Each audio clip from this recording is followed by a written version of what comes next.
இந்த மனிதனை கண்டான்.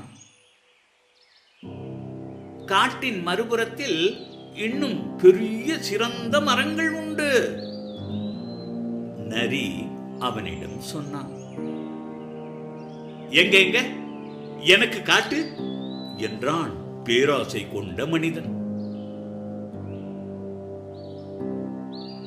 நரி மனிதனை மேலும் கீழும் காட்டை சுற்றி சுற்றியும் வழிநடத்தி சென்றான் பசி கொண்ட சிங்கம் காத்திருக்கும் இடம் வரை. சிங்கம் மனிதனை நோக்கி தாவினான். குரங்கை போல் மனிதன் அருகில் இருந்த மரத்தின் மேல் தாவினான். சிங்கத்திற்கும் நரிக்கும் அப்படி ஒன்றும் கவலை இல்லை.